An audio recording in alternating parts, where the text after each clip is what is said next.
आशा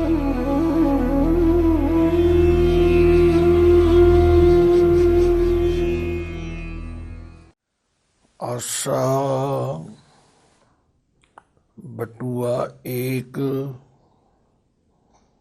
72 आधारी एको जिसै द्वारा नवै खंड की प्रथमी मंगै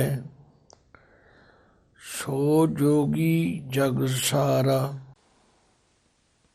ऐसा जोगी नवनिध पावै तल का ब्रह्म ले गगन चढ़ावै। रहाओ खिंथा ज्ञान ध्यान कर सोई शब्द तागा मत कालै। पंच तत्व की कर मिरगानी गुर कै मार्ग चालै। दया फाहुरी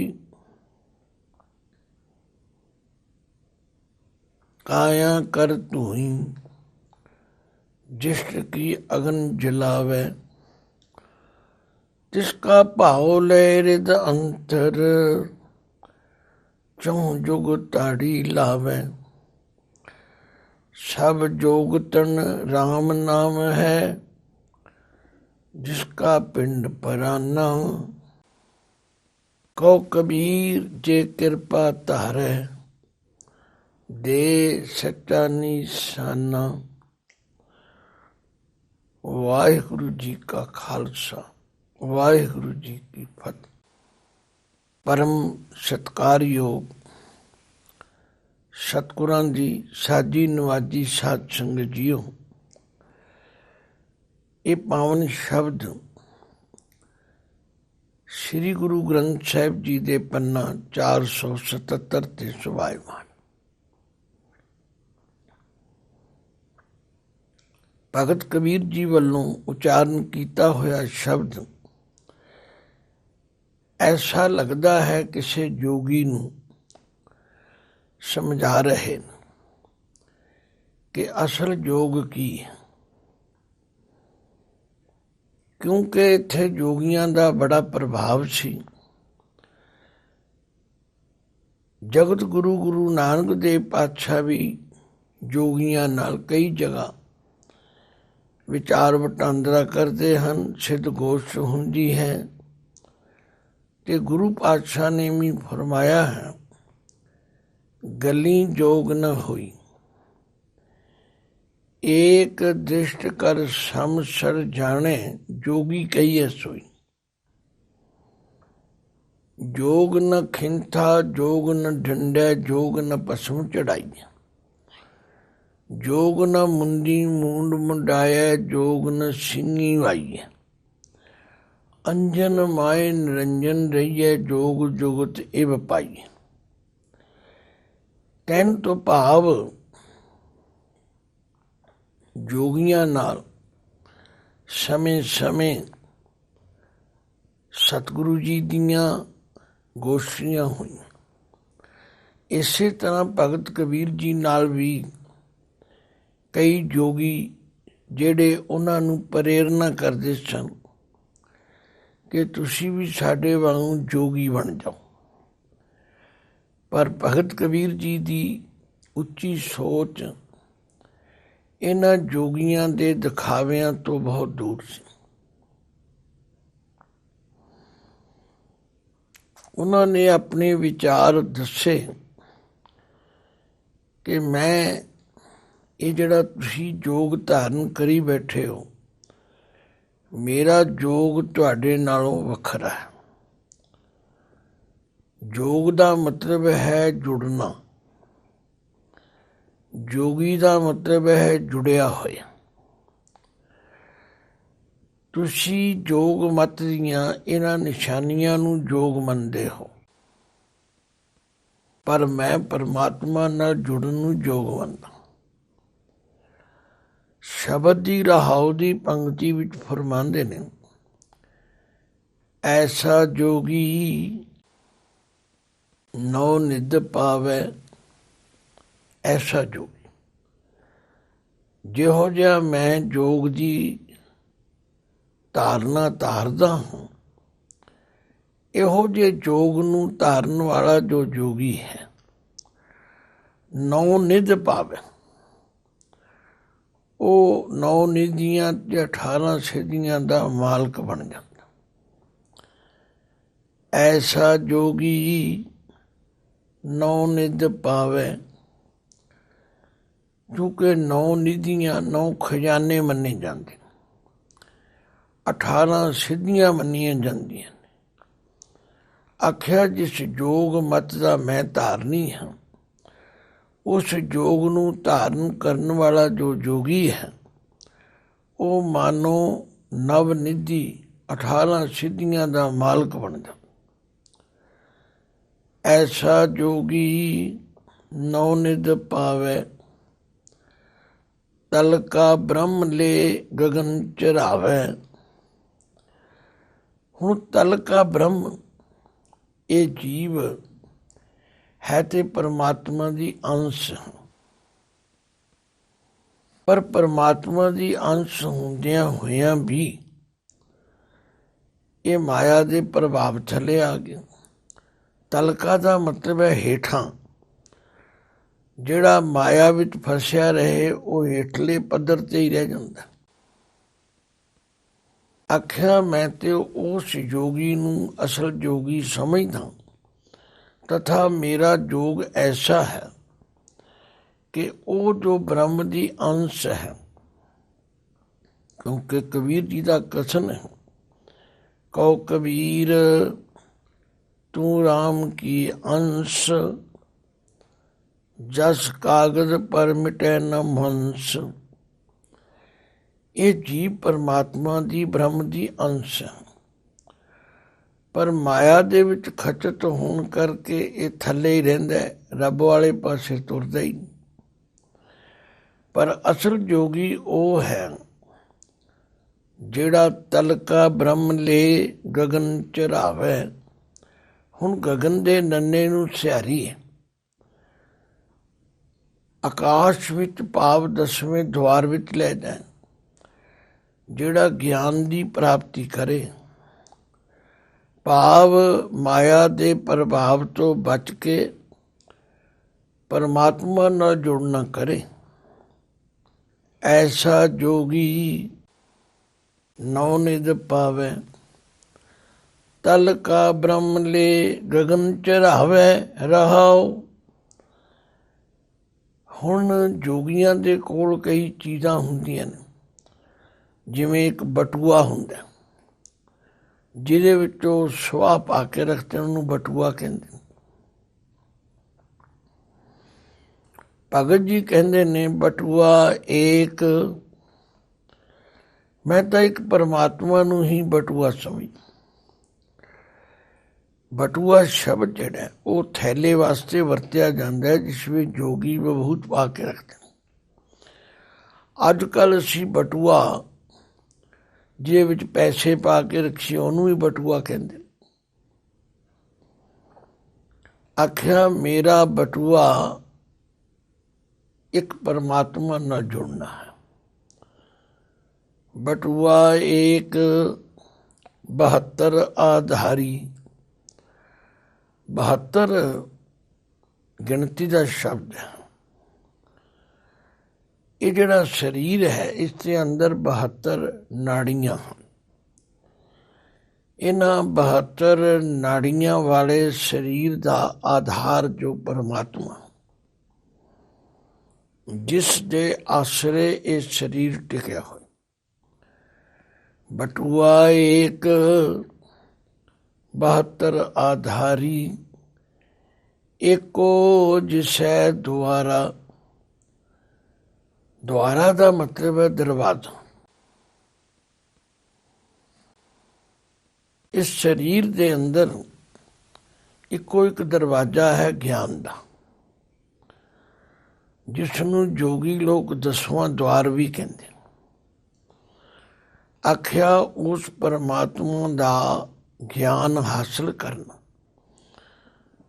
ਇਹ ਹੈ ਮਿਲਣ ਦਾ ਦਰਵਾਜ਼ਾ। बटुआ एक 72 आधारी, एको जिसै द्वारा। ਕਿਉਂਕਿ ਜਿਹੜਾ ਮਨੁੱਖਾ ਜਨਮ ਹੈ ਇਹੋ ਹੀ ਉਹ ਦਰਵਾਜ਼ਾ ਹੈ ਜਿਹਦੇ ਵਿੱਚ ਪ੍ਰਭੂ ਨੂੰ ਮਿਲਿਆ ਜਾ ਸਕਦਾ। ਹੋਰ ਕਿਸੇ ਜੂਨੀ ਵਿੱਚ ਇਹ ਕੰਮ ਹੋ ਨਹੀਂ ਸਕਦਾ। ਬਟੂਆ ਏਕ 72 ਆਧਾਰੀ, एको जिसै द्वारा। नवै खंड की पृथ्वी मांगे, नवै खंड की पृथ्वी मांगे। ਇਹ 9 ਖੰਡਾਂ ਵਾਲੀ 9 ਗੋਲਕਾਂ ਵਾਲੀ ਜਿਹੜੀ ਦੇਹੀ ਹੈ ਇਸ ਸਰੀਰ ਰੂਪੀ ਧਰਤੀ ਵਿੱਚ ਰਹਿੰਦਿਆਂ ਹੋਇਆਂ ਇੱਕ ਪਰਮਾਤਮਾ ਨੂੰ ਮੰਗੇ। ਭਾਵ ਉਸ ਪਰਮਾਤਮਾ ਨਾਲ ਜੁੜਨਾ ਕਰੇ। ਸੋ ਜੋਗੀ ਜਗ ਸਾਰਾ। ਹੁਣ ਜਿਹੜਾ ਸਾਰਾ ਸ਼ਬਦ ਹੈ ਅਸੀਂ ਸਾਰੇ ਦਾ ਅਰਥ ਸਾਰਾ ਕਰ ਲੈਂਦੇ ਹਾਂ, ਨਹੀਂ। ਇਹ ਸਾਰਾ ਦਾ ਮਤਲਬ ਹੈ ਸ੍ਰੇਸ਼ਟ। ਜਗ ਦੇ ਗੱਗੇ ਨੂੰ ਸਿਆਰੀ ਹੈ, ਉਹ ਜੋਗੀ ਜਗਤ ਵਿੱਚ ਸ੍ਰੇਸ਼ਟ ਜੋਗੀ ਹੈ। ਬਟੂਆ ਏਕ 72 ਆਧਾਰੀ, एको जिसै द्वारा। नवै खंड की पृथ्वी मांगे, सो जोगी जग सारा। ਉਹ ਜੋਗੀ ਜਗਤ ਵਿੱਚ ਸ੍ਰੇਸ਼ਟ ਹੈ ਜਿਹੜਾ ਇੱਕ ਪਰਮਾਤਮਾ ਨੂੰ ਬਟੂਆ ਬਣਾਉਂਦਾ, ਜਿਸ ਦੇ ਆਸਰੇ 72 ਨਾੜੀਆਂ ਵਾਲਾ ਸਰੀਰ ਕਾਇਮ ਹੈ। ਤੇ ਇਸ ਸਰੀਰ ਦੇ ਅੰਦਰ ਉਸ ਪਰਮਾਤਮਾ ਨਾਲ ਜੁੜਨ ਦਾ ਜੋ ਯਤਨ ਕਰਦਾ, ਔਰ ਨਵੇਂ ਖੰਡ ਕੀ ਪ੍ਰਿਥਵੀ ਮੰਗ, ਇਸ ਸਰੀਰ ਵਿੱਚ ਰਹਿ ਕੇ ਉਹ ਉਸ ਪਰਮਾਤਮਾ ਦਾ ਸਿਮਰਨ ਕਰਦਾ। ਸੋ ਜੋਗੀ ਜਗ ਸਾਰਾ। ਉਹ ਜਗਤ ਦੇ ਅੰਦਰ ਸਭ ਤੋਂ ਸ੍ਰੇਸ਼ਟ ਜੋਗੀ। ਐਸਾ ਜੋਗੀ ਨੌ ਨਿਧ ਪਾਵੇ। ਇਹੋ ਜਿਹਾ ਜੋਗੀ ਜਿਹੜਾ ਹੈ ਉਹ 9 ਨਿਧੀਆਂ ਤੇ 18 ਸਿੱਧੀਆਂ ਦਾ ਮਾਲਕ ਬਣ ਜਾਂਦਾ। ਤਲ ਕਾ ਬ੍ਰਹਮ ਲੈ ਗਗਨ ਚਰਾਵੇ। ਜਿਹੜਾ ਆਪਣੀ ਬਿਰਤੀ ਨੂੰ ਮਾਇਆ ਦੇ ਪ੍ਰਭਾਵ ਵਿੱਚੋਂ ਬਚਾ ਕੇ ਉਸ ਪਰਮਾਤਮਾ ਨਾਲ ਜੋੜ ਲਵੇ। ਇਹਨੂੰ ਚਰਾਵੇ ਦਾ ਉਚਾਰਨ ਚਰਾਵੇ ਕਰਨਾ। 72 ਦਾ ਅਰਥ ਅੱਧਕ ਲਾ ਕੇ 72 ਕਰਨਾ।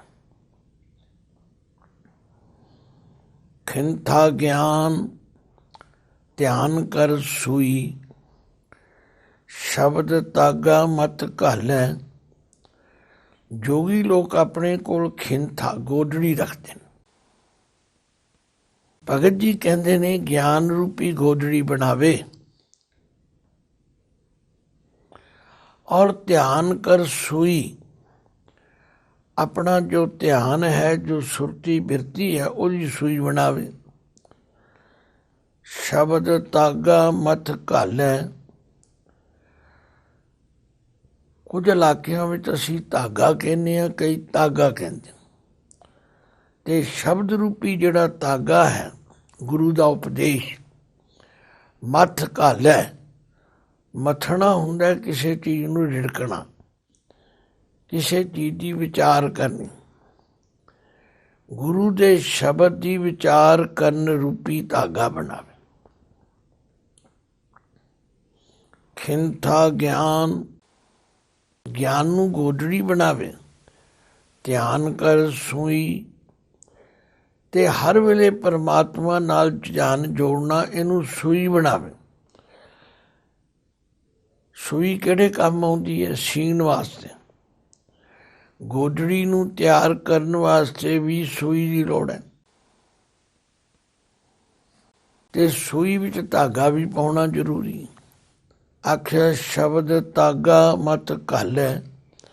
ਇਹ ਜਿਹੜਾ ਗੁਰੂ ਦਾ ਸ਼ਬਦ ਹੈ ਇਹਨੂੰ ਮੱਥਣਾ, ਰਿੜਕਣਾ, ਵਿਚਾਰਨਾ, ਇਹ ਮਾਨੋ ਉਹ ਧਾਗਾ ਹੈ ਜਿਹੜਾ ਧਿਆਨ ਦੀ ਸੂਈ ਵਿੱਚ ਪਾ ਕੇ ਗਿਆਨ ਰੂਪੀ ਗੋਦੜੀ ਨੂੰ ਤਿਆਰ ਕਰ। ਪੰਚ ਤਤ ਕੀ ਕਰ ਮਿਰਗਾਣੀ। ਮਿਰਗਾਣੀ ਕਹਿੰਦੇ ਨੇ ਮਿਰਗ ਦੀ ਖਲ ਨੂੰ, ਮਿਰਗ ਛਾਲਾ ਵੀ ਕਹਿੰਦੇ ਨੇ, ਕਿਉਂਕਿ ਜੋਗੀ ਆਪਣੇ ਸਰੀਰ ਨੂੰ ਠੰਡ ਤੋਂ ਬਚਾਉਣ ਲਈ ਹਿਰਨ ਦੀ ਖਲ ਥੱਲੇ ਵਿਛਾ ਲੈਂਦੇ। ਕਹਿਣ ਦਾ ਮਤਲਬ ਇਹਨਾਂ ਪੰਜਾਂ ਤੱਤਾਂ ਦੀ ਬਣੀ ਹੋਈ ਦੇਹੀ ਜੋ ਹੈ, ਇਹਦਾ ਮੋਹ ਰੂਪੀ ਜਿਹੜਾ ਬੰਧਨ ਤਿਆਗ ਕੇ ਇਹਨੂੰ ਮਿਰਗਾਣੀ ਬਣਾਏ, ਇਹਨੂੰ ਮਿਰਗ ਛਾਲਾ ਬਣਾਏ, ਭਾਵ ਇਸ ਤੇ ਮੋਹ ਦੇ ਪ੍ਰਭਾਵ ਤੋਂ ਬਚੇ। ਕਿ ਗੁਰ ਕੈ ਮਾਰਗ ਚਾਲੈ। ਹੁਣ ਇੱਥੇ ਮਾਰਗ ਦੇ ਗੱਗੇ ਨੂੰ ਸਿਹਾਰੀ ਹੈ, ਗੁਰੂ ਦੇ ਦੱਸੇ ਰਾਹ ਉੱਤੇ ਚੱਲਣਾ ਕਰੇ। ਇਹ ਯੋਗ ਦੀਆਂ ਉਹ ਸਾਰੀਆਂ ਨਿਸ਼ਾਨੀਆਂ ਇਕੱਠੀਆਂ ਹੋਈਆਂ, ਹਾਲੀ ਹੋਰ ਚਾਹੀਦੀਆਂ ਨੇ। ਦਇਆ ਫਾਹੁਰੀ ਕਾਇਆ ਕਰ ਧੋਈ, ਜਿਸ ਕੀ ਅਗਨ ਜਲਾਵੇ।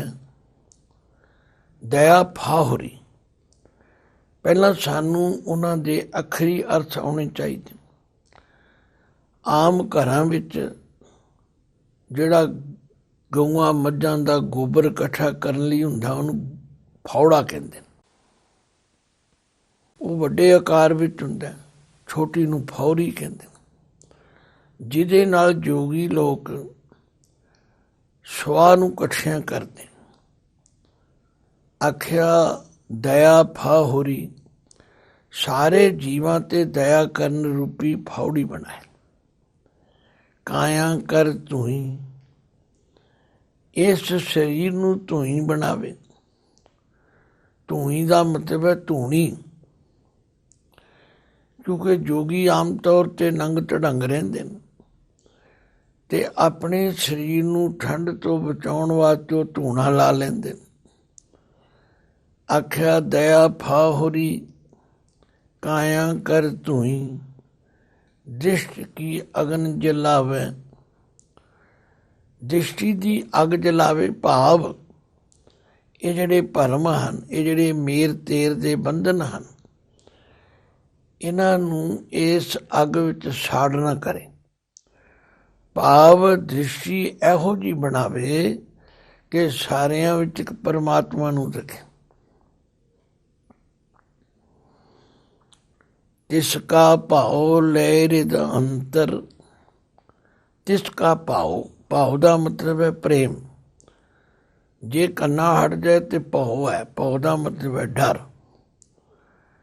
ਕਹਿੰਦੇ ਉਸ ਪਰਮਾਤਮਾ ਦਾ ਪ੍ਰੇਮ ਆਪਣੇ ਹਿਰਦੇ ਵਿੱਚ ਵਸਾਉਣਾ ਕਰੇ।